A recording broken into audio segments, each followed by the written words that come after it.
Hi guys, Nigel here again, still on my quest to solve the riddle, the puzzle of which electric car to buy, and I wanted to share a video with you today because I'm pretty annoyed. I'm feeling a bit fed up today, that the more I look, the more frustrated I'm finding it. And something happened today. I watched a video by Bjorn Nyland.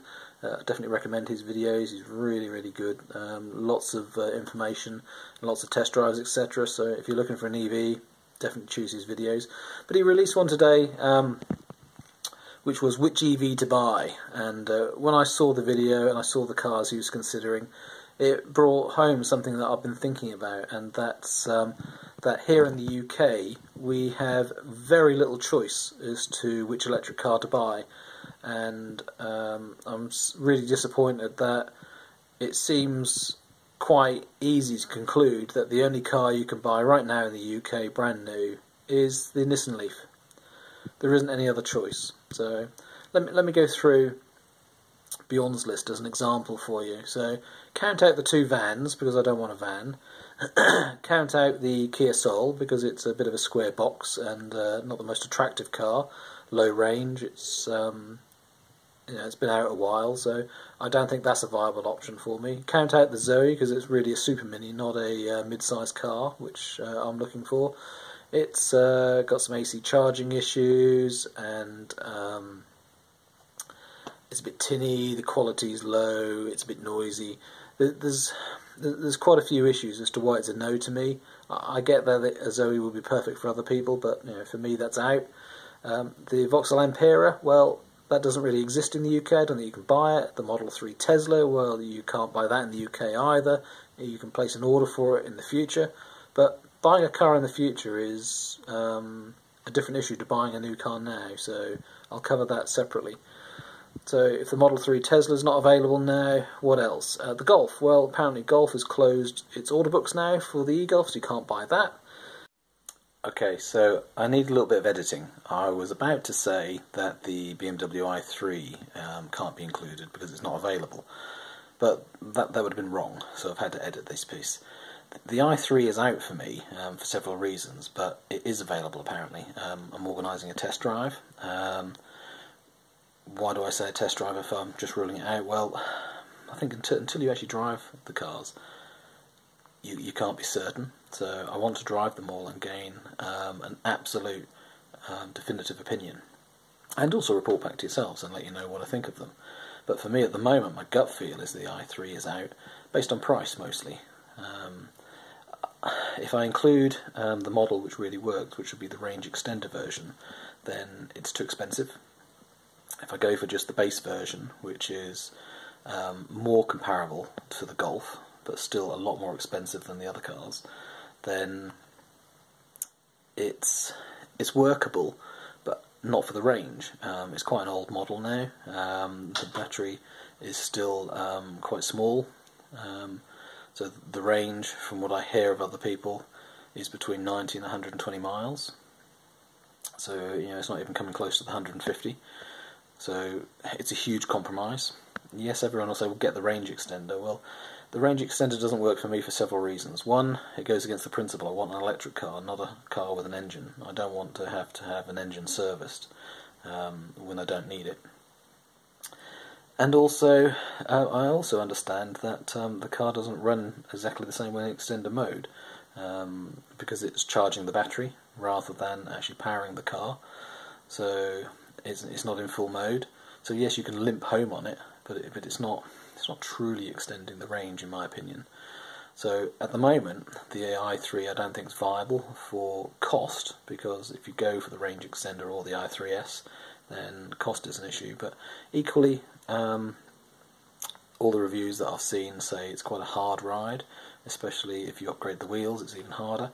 So it's not going to fulfil what I'm looking for, which is an upgrade from a hard sporty ride, and I'm looking for something more luxury, something more comfortable. But I am organising a test drive, so we will see. But I just wanted to edit this bit out to basically say that the i3 should be considered, because there are lots of people that won't be as fussy as me and won't be worried by the range extender, or by the price, or by the sportiness of it. They'll probably like that. So the i3 to me doesn't seem like a viable alternative, and hence I still feel that there aren't many options in the UK for buying new cars.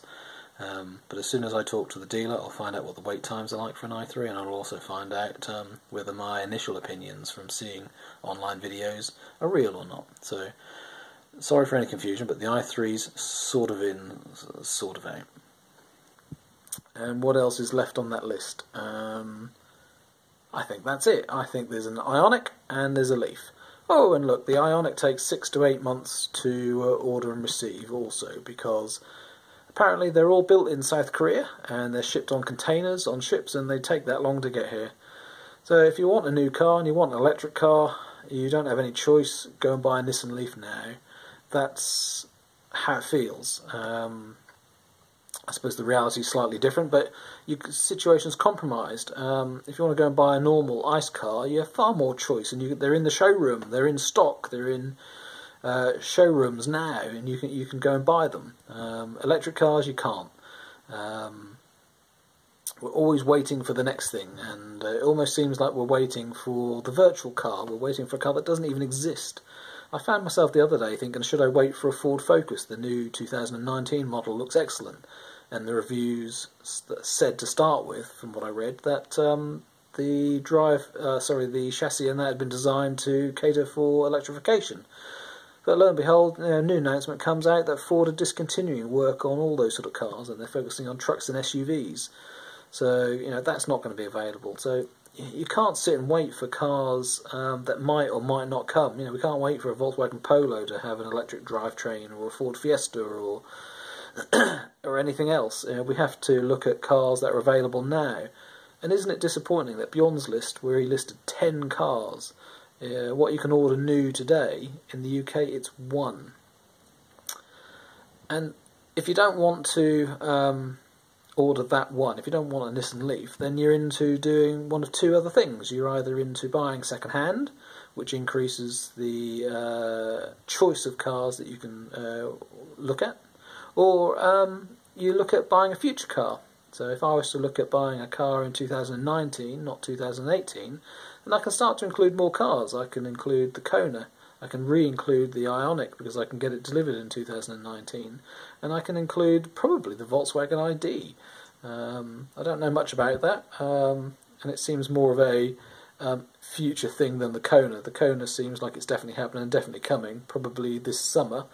But this summer, I guess it's orders go in at that time, so you still might have production delays through until 2019, because you don't even know the price, the specs, you don't know anything about what we're actually going to get in the UK. So there we are. I'm disappointed, feeling very jealous of anyone that has a bigger choice in a different country, but we here in the UK have Nissan Leaf, so thank you Nissan for continuing production and providing them in sufficient volumes that there actually are some in the showroom. I understand they're in quite short supply, but at least they're there, at least you can buy one. And it's disappointing that if I wanted to buy one tomorrow, my choice is so limited. That really is quite disappointing.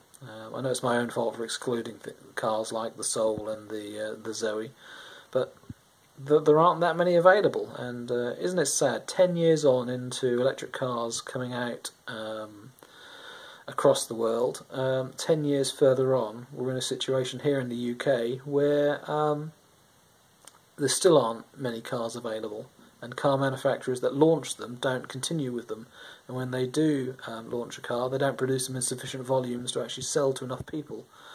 It leaves you very frustrated that you can't have what you want, and it either provides me with a sense that I feel desperate and I need to go out and place an order quickly to make sure I get on to the waiting lists, or it makes me think, perhaps I should wait longer. And then there's the issue that everything goes round in circles, so I don't want to wait longer, I want one now, but I can't have one now, so I also buy second hand, because then I can buy. Everything's going round and round in circles, and it's driving me a bit mad today, so not feeling very good about it. So I hope you don't mind me sharing some negative thoughts with you. The positive thing is I'm saying something positive about the Nissan Leaf, because I don't think I've said positive things about it before. I still hope I'm going to get a test drive of a Nissan Leaf. I really do hope I get to drive it, and I hope it impresses me, and I hope my mind can be changed about it. So where do I go next on my quest? Well, yes, I'm going to search second-hand cars, and yes, I'm going to search for future cars and consider those.